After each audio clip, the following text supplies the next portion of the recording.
आपको कैसे ट्रेड करना है और कहां कौन से लेवल पे रखेगा नजर। तो ये सब बताने के लिए हमारे साथ हमारे एक्सपर्ट्स को जोड़ लेते हैं। जेएम फाइनेंशियल से अक्षय भागवत जी हमारे साथ जुड़ चुके हैं। अक्षय जी गुड आफ्टरनून, बहुत बहुत स्वागत है सर आपका 18 हाउस स्वदेश पे। नो डाउट बड़ा इवेंट हमारे सामने है, लेकिन उसके पहले मार्केट को ट्रेड कैसे करें सर, और आज की गिरावट को कैसे देख रहे हैं आप? जी गुड आफ्टरनून। तो क्लियर है, स्टार्ट ऑफ द वीक है और बिकवाली से स्टार्ट हुई है क्योंकि मार्केट में काफी डर बैठा हुआ है कि कंसर्न्स है कि यूएस टैरिफ किस तरीके से कौन से कंट्रीज पे कितना इम्पोज करेगा। तो वो क्लैरिटी कल शाम को मिलेगी, तब तक का प्रेशर बना रहेगा। अगर आप डेटा पॉइंट्स भी देखें तो एफआईआईस का करीबन 9 पॉजिटिव बाइंग सेशंस के बाद अच्छी खासी बिकवाली के नंबर्स भी प्रीवियस ट्रेडिंग सेशन में हमें इंडेक्स फ्यूचर्स में देखने को मिले। कैश में तो बिकवाली जारी है। तो कुल मिला के डेटा पॉइंट्स नेगेटिव है। डेरिवेटिव्स के से जो संकेत मिल रहे हैं वहां पे शॉर्टिंग के एडिशंस बनते हुए दिख रहे हैं। तो निफ्टी मोस्ट प्रोबेबली 22,950 और 23,000 ये सपोर्ट जोन की तरफ जाता हुआ दिख रहा है। शायद आज या कल में ये लेवल्स टेस्ट होने चाहिए। कुल मिला के 23,400 ये एक रेजिस्टेंस जोन बनता हुआ दिख रहा है। तो शॉर्ट टर्म नेगेटिव है। 23,000 एक डिसीजन मेकिंग पॉइंट रहेगा। अगर कुछ भी रिकवरी आनी है तो वो लेवल बहुत मायने रखते हैं। 23,000 का लेवल जो है वो काफ़ी इंपॉर्टेंट सपोर्ट है, यहाँ पे आप नज़र रखिएगा। इसके नीचे वैसे तो जाना नहीं चाहिए, बट लेट्स सी, पता चलेगा आगे जैसे जैसे खासकर यूएस के मार्केट से किस तरह के क्यूज आएंगे उसका इम्पैक्ट देखने मिलेगा। इस बीच आप नीचे देख सकते हैं आयशा मोटर्स के नंबर्स आ चुके हैं। वीईसीवी की बिक्री जो है 11,325 का अनुमान था, 12,094 पे आई है। यूनिट की बात कर रहा हूँ मैं, लेकिन इसके बावजूद अगर आप देखेंगे तो स्टॉक में करीब 1% के आसपास की गिरावट है। तो ऑटो नंबर्स लगातार आते जा रहे हैं। हमारे टिकर पे आप देख सकते हैं सारे ऑटो नंबर्स जो है वो फ्लैश होंगे। लेकिन चलिए स्टॉक्स पे की बातचीत भी कर लेते हैं। अक्षय जी, कौन से स्टॉक्स पे आपकी आज नजर है, बताइए सर आपने पिक्स। जी तो दो स्टॉक्स चुने हैं, एक बाइंग की तरफ है और एक शॉर्ट की तरफ है। तो सबसे पहले जो शॉर्ट की तरफ है वो रियल एस्टेट में गोदरेज प्रॉपर्टीज है। बिकॉली का प्रेशर काफ़ी स्ट्रांग है रियल एस्टेट पैक में आज, और शॉर्ट पोजीशंस के एडिशंस हमें देखने मिल रहे हैं गोदरेज प्रॉपर्टीज में। कुल मिला के जो टेक्निकल और डेरिवेटिव का सेटअप है उसके चलते 2005 और 1987 ये दो टारगेट्स छूने के संकेत दिखा रहा है गोदरेज प्रॉपर्टीज। ये शॉर्ट ट्रेड में आपको 2082 का स्टॉप लॉस बनाना है। बाइंग की तरफ ऑयल एंड मार्केटिंग कंपनीज, जिसमें आज बाइंग की एक्शन देखने को मिल रही है, उसमें हिंद पेट्रो ये स्टॉक चुना है। Hind petro overall short term moving averages के ऊपर चल रहा है। टेक्निकली सेटअप भी काफी बढ़िया दिख रहा है। हल्के से रेंज के बाद एक ब्रेकआउट करने की तैयारी कर रहा है, और कुल मिला के जो टेक्निकल सेटअप है उसके चलते 372 और 381 ये दो टारगेट का अनुमान है। इस ट्रेड में आपको 346 ये स्टॉप लॉस बना के हिंद पेट्रो में बाय करना है। बिल्कुल, तो ये है राय आपको मिलती हुई गोदरेज प्रॉपर्टीज और एचपीसीएल यहां पर खरीदारी की राय अक्षय जी की तरफ से आती हुई। चलिए, आज के दिन में जिस स्टॉक की आज काफी चर्चा है उसको जरा रडार पर ले आते हैं, और वो है वोडाफोन आइडिया। जी हां, स्पेक्ट्रम बकाया को इक्विटी में बदलने की खबर से वोडाफोन आइडिया इस वक्त देखिए लगभग 22% का उछाल, लगभग 23% का मैं कहूंगा उछाल इस वक्त देखने को मिल रहा है लगातार रफ्तार में। आपको बता दें खबर क्या है कि 37,000 करोड़ रुपए के बकाया को सरकार इक्विटी में बदलेगी। और यही नहीं, सिर्फ वोडाफोन आइडिया ही नहीं, बल्कि इसकी वजह से इस खबर के बाद जो बाकी इससे जुड़ी कंपनियां जैसे इंडस टावर वो भी अच्छा खासा चल रहा है। और इंडस टावर में देखिए लगभग 6% की हमें तेजी देखने को मिल रही है। अक्षय, वोडाफोन आइडिया नहीं चल रहा था तब बेचारे बहुत सारे रिटेल इन्वेस्टर हर दिन सवाल पूछते थे और कहीं ना कहीं एक रेंज में बार बार फंसा हुआ नजर आता था। अब चल रहा है तो पकड़ में नहीं आ रहा है। तो बताइए कि वोडाफोन आइडिया पे क्या राय बन रही है, और इसके साथ ही बाकी टेलीकॉम शेयरों पर, इंडस टावर का भी जिक्र मैंने किया, उन पर क्या राय है? जी बिल्कुल प्रशांत भाई, बहुत सही कहा आपने कि बहुत सारे रिटेल निवेशकों के रडार में ये स्टॉक का हमेशा देखने को मिलता है, और काफ़ी सारे पोजीशंस मेरे हिसाब से हायर लेवल्स पे भी काफ़ी पोजीशंस फंसे हुए हैं वोडाफोन आइडिया में। तो ये न्यूज़ ड्रिवन काउंटर है, न्यूज़ आना ज़रूरी था तो ही ये स्टॉक चलता था। काफ़ी टाइम से अगर आप प्राइस स्ट्रक्चर देखें तो 7 रुपए के आसपास ये स्टॉक में एक बाउंस बैक हमें टेक्निकली हमेशा देखने को मिलता है। तो इस बार भी 7 रुपीज से बाउंस बैक जो देखी है हमने, वो करीबन 10.5 ये आपके ट्रेडिंग टारगेट्स बन सकते हैं। तो ट्रेडिंग के लिए जिन्होंने लिया है या लेना चाहते हैं करंट लेवल पे, उनके लिए टारगेट एरिया है 10 रुपीज 50 पैसे। और अगर थोड़ा लॉन्गर टर्म नजरिए से देखें तो एक शॉर्ट टर्म या मीडियम टर्म बेस अभी 7 रुपए पे बनता हुआ दिख रहा है। अभी कंफर्मेशन हमें मिलेगा जब इस स्टॉक में थोड़ी और मोमेंटम कैचअप होगी। पर इन्वेस्टमेंट का नजरिया है तो आप मेरे हिसाब से फंडामेंटल एडवाइजर को पूछ लेना जरूरी है। फिलहाल 10.5 के टारगेट से बने रहने की मेरी राय रहेगी वोडाफोन आइडिया में। इंडस टावर की बात करें तो यहाँ पे भी आज काफी मोमेंटम है, क्योंकि टेलीकॉम स्पेस में आज न्यूज है। और इंडस टावर में 320 ये एक बहुत ही अहम सपोर्ट है। 4 हफ्तों से हमने ये सपोर्ट को, बुल्स को डिफेंड करते हुए देखा है। आज थोड़ी सी मोमेंटम कैचअप है और कुल मिला के जो टेक्निकल सेटअप है 450 की और जाने की तैयारी कर रहा है इंडसइंड टावर। तो कम से कम 1-1.5 महीने का टाइम उसे आपको देना पड़ेगा ये टारगेट छूने के लिए। पोजिशनल ट्रेड है, बाय एंड होल्ड करने की रणनीति बनाना जरूरी है। 320 ये आपका सपोर्ट जोन है। तो कुल मिला के पॉजिटिव व्यू इंडस टावर में भी बनता हुआ दिख रहा है। ठीक है, तो वोडाफोन आइडिया और इंडस टावर ये दोनों जो है वो इस वक्त पॉजिटिव व्यू नजर आता हुआ अक्षय जी का। अक्षय, अगर हम कुछ बाकी स्टॉक्स की बात करें, अब जैसा मैंने कहा रिटेल इन्वेस्टर्स के रडार पे यस बैंक भी रहता है।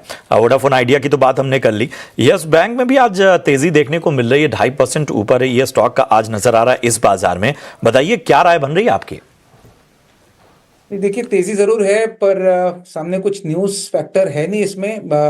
बस डे ट्रेडिंग में अच्छी खासी उछाल 2.5% का गेन्स हमने देखा हुआ है। 2-3 दिन पहले वॉल्यूम्स काफी स्ट्रॉन्ग 17 रुपए के आसपास हमें यस बैंक में एवरेज वॉल्यूम से ज्यादा बनते हुए दिखे। तो एक एक्शन तो बिल्कुल बन रहा है। कुछ ट्रेडिंग एक्शन 17 रुपीज के आसपास बनता हुआ दिख रहा है। टेक्निकली अगर इसको आप एनालाइज करें तो कहीं ना कहीं 16 और 17 रुपए एक शॉर्ट टर्म बेस है। तो अभी भी इन्वेस्टमेंट करने का मेरा नजरिया नहीं है इसमें। ट्रेडिंग के उछाल के लिए अगर आप शॉर्ट टर्म गेन्स के माध्यम से अगर ये स्टॉक को देख रहे हो तो ये अगर स्टॉक उछलता है तो आप 19 से 20 ये 2 टारगेट एरिया से आप वर्क कर सकते हैं। तो 17 का करंट मार्केट प्राइस है, 19 या 20 ये शॉर्ट टर्म टारगेट्स के लिए आप बिल्कुल होल्ड करें या बाय कर सकते हैं। 16.25 ये आपका स्टॉप लॉस बनेगा। ओके, चलिए, तो ये राय आती हुई यस बैंक पे लेवल्स पे आप रखिएगा नजर। लेकिन एक स्टॉक जो कि आज सबसे ज्यादा फोकस में है और वो है आईटीसी, और इसकी चर्चा कर लेते हैं। दरअसल पेपर कारोबार में आईटीसी बड़ा अधिग्रहण करने जा रही है। आदित्य बिरला रियल एस्टेट से सेंचुरी पेपर एंड पल्प को खरीदने की डील हुई है। डिटेल के साथ जुड़ रही है हमारी सहयोगी अशेषा। अशेषा, बताइए क्या ही पूरी डिटेल्स? बिल्कुल, तो 3,500 करोड़ का ये टोटल ट्रांजैक्शन वैल्यू होगा, टोटल डील साइज होगी।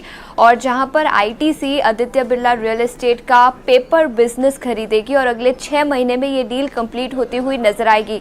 दोनों ही कंपनियों के लिए ये पॉजिटिव होगा।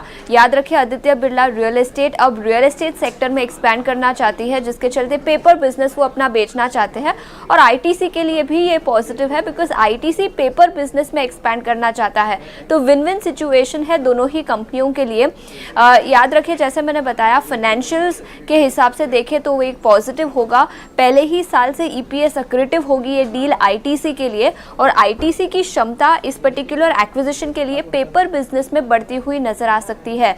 आईटीसी के पेपर बिजनेस रेवेन्यू की बात करें तो अभी करीब 13% रेवेन्यू उनका पेपर बिजनेस से आता है, लेकिन अब इस एक्विजिशन के बाद कैपेसिटी बढ़ती हुई नजर आएगी। तो हाँ, पॉजिटिव है दोनों ही कंपनियों के लिए। वैल्यूएशन के पर्सपेक्टिव से देखें तो कुछ ब्रोकरेज रिपोर्ट्स आई है और एनालिस्ट का मानना है कि डील थोड़ी सी एक्सपेंसिव वैल्यूएशन पर की गई है, जो आईटीसी के लिए थोड़ा सा नेगेटिव होगा 6 टाइम्स वैल्यूएशन पर। लेकिन फिर भी ऑल इन ऑल पॉजिटिव है दोनों ही कंपनियों के लिए। आदित्य बिरला रियल एस्टेट अब सोलली रियल एस्टेट बिजनेस में एक्सपैंड कर पाएगी और आईटीसी, जिन्हें इन एनी केस एक्सपैंड करना था पेपर बिजनेस में, तो वो भी एक्सपैंड कर पाएंगे। तो ब्रोकरेज हाउसेस का नजरिया पॉजिटिव, वैल्यूएशन वाइज थोड़ा सा एक्सपेंसिव, लेकिन फिर भी आईटीसी के लिए भी ये पॉजिटिव है। 3,500 करोड़ की ये टोटल डील साइज होगी।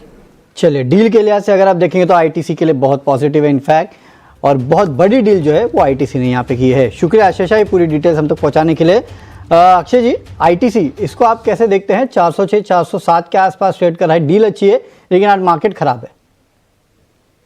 देखिए, आज कहीं ना कहीं पूरे बाजार में सेक्टरली सभी सेक्टर्स में आज प्रेशर तो बना हुआ है, और आईटीसी का भी जो आपने अभी न्यूज़ का खुलासा किया उसके चलते भी मेरे हिसाब से थोड़ा सा प्रेशर ज़रूर शॉर्ट टर्म के माध्यम से स्टॉक में बनता हुआ दिख रहा है। अगर आप प्राइस चार्ट देखें तो बार बार गए कुछ दिनों से स्टॉक में 413 415 के स्तर पे थोड़ी सी जो है बिकवाली का प्रेशर देखने को मिल रहा है, और ये जो प्रेशर है करीबन 390 तक नीचे स्टॉक को ड्रैग कर जाता है। तो एक short term negative outlook continue रहेगा आईटीसी में। ट्रेडिंग आउटलुक है, कम से कम स्टॉक को 415 ये लेवल पार करना जरूरी है, तो ही आपको कुछ तेजी करने के संकेत दिखेंगे। फिलहाल नो ट्रेडिंग जोन या शॉर्टिंग ये जोन में चल रहा है आईटीसी, और जिस तरीके का सेटअप है 390 का एक्सपेक्टेशन आप शॉर्ट टर्म ट्रेडिंग में आईटीसी में डाउनसाइड में एक्सपेक्ट कर सकते हैं। ओके चलिए, तो ये राय आती हुई आईटीसी पे। इन चलिए और काफ़ी सारे स्टॉक से इन पे चर्चा करेंगे हम, लेकिन उसके पहले लेते हैं एक छोटा सा break.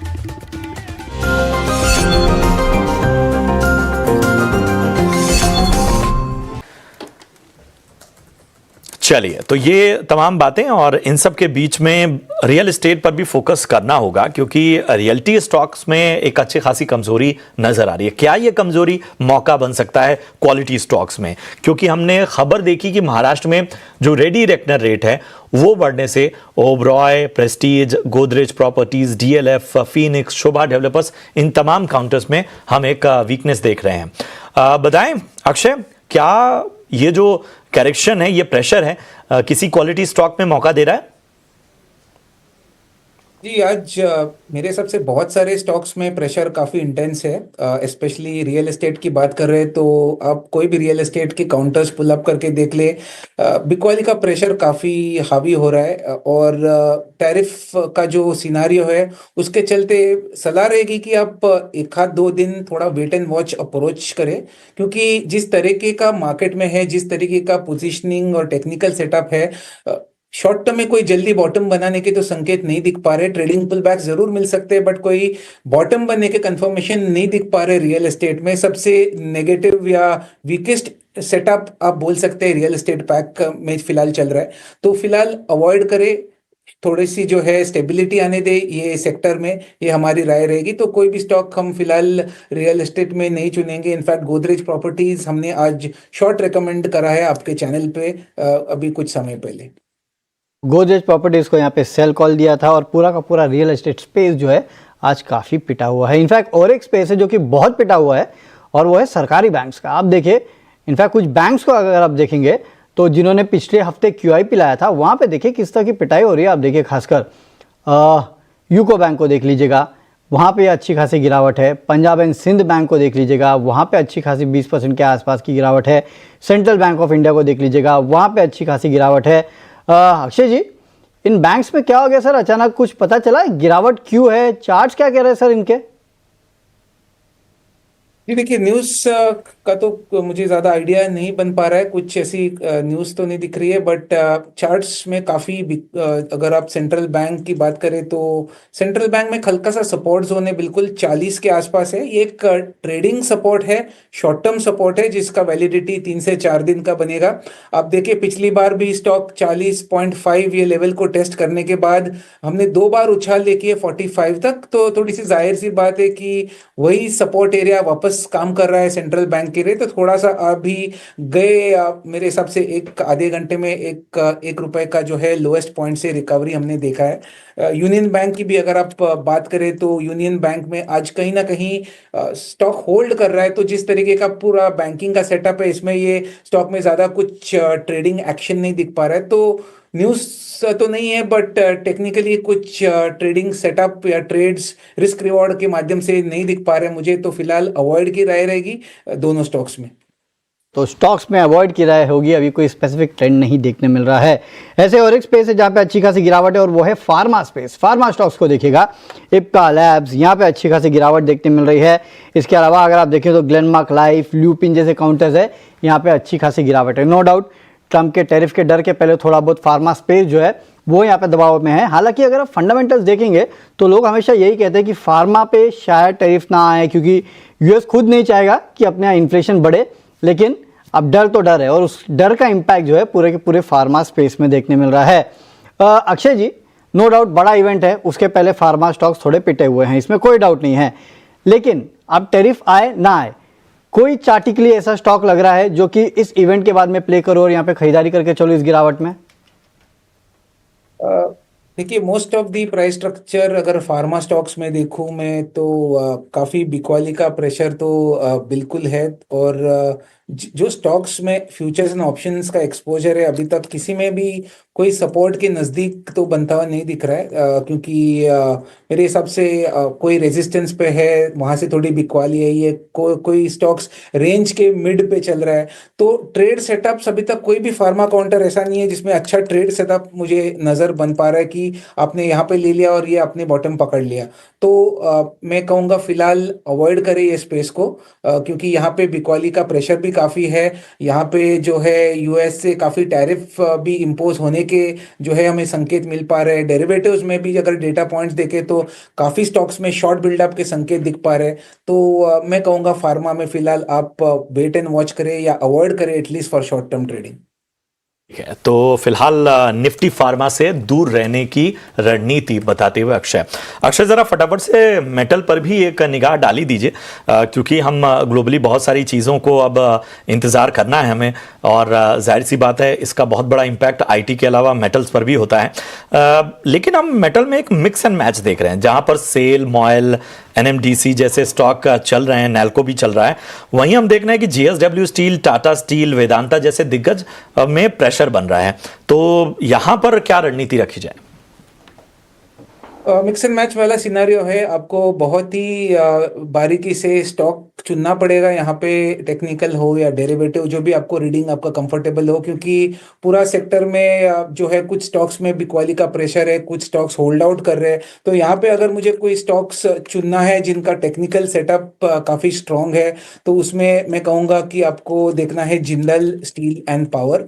Jindal steel and power आज तो खैर 1% डाउन है, पर कुल मिला के 880 और 925 ये रेंज के दायरे में स्टॉक सीमित है। थोड़ी सी स्ट्रेंथ पे बाय करने की मैं राय दूंगा, तो कंडीशनल बाय रहेगा। 920 ये लेवल पार करने दे, आज हो सकता है या कल हो। जब भी 920 पार करे तो एक टेक्निकल बाइंग का ट्रिगर बन जाएगा स्टॉक में, जिसके चलते आप 975 या 980 ये दो टारगेट के आप एस्टिमेशन कर सकते हैं। एनएमडीसी जो प्रशांत जी आपने बिल्कुल सही पकड़ा है, स्टॉक एनएमडीसी में भी आज काफी स्ट्रेंथ इंट्राडे ट्रेडिंग में तो बनता हुआ दिख रहा है। ये more of buy and hold वाला काउंटर है, जहां पे ये शॉर्ट टर्म ट्रेडिंग के नजरिए से आप ना देखें और थोड़ा एक मिनिमम 1 मंथ के लिहाज से देखें, तो कहीं ना कहीं 63 ये बेस कंफर्मेशन बनता हुआ दिख रहा है स्टॉक में। और जिस तरीके का टेक्निकल सेटअप है, थोड़ा सा समय देंगे तो आपको ये स्टॉक 80 रुपए तक आने वाले दिनों में दिखा सकता है। तो ये दो टॉप पिक्स रहेंगे। एनएमडीसी थोड़ा सा पोजिशनल बेट है, जो जिंदाल स्टील एंड पावर वो of conditional momentum based buying pick है। तो आप दोनों अपने बाइंग रेडार में दो स्टॉक्स, मेटल के जो दिग्गज स्टॉक है, इनको आप अपने बाइंग रेडार में रख सकते हैं। बहुत बहुत शुक्रिया करेंगे अक्षय आपका, शो में आप हमारे साथ जुड़े और तमाम हमारे निवेशकों का मार्गदर्शन किया। इसके साथ ही जाने से पहले अपना डिस्क्लोजर दे दें। तो जो स्टॉक्स आज शो पे डिस्कस करा है, मेरी कोई पर्सनल होल्डिंग्स उनमें है नहीं, पर हमने इन स्टॉक्स को हमारे क्लाइंटों को रिकमेंड किया होगा। धन्यवाद अक्षय, शो में जुड़ने का और अपना समय देने के लिए। तो फिलहाल मुझे और वरुण को तो आप इजाज़त दे सकते हैं, लेकिन इस मार्केट में थोड़ा सा आपको जो है संभल कर रणनीति बनानी है। ब्रेक के उस पार क्लोजिंग कॉल्स में जुड़िए, हमारे साथ दिग्गज एक्सपर्ट जुड़ेंगे, हमारे सहयोगी आपके साथ जुड़ेंगे। बने रहिए ET Now स्वदेश के साथ। नमस्कार।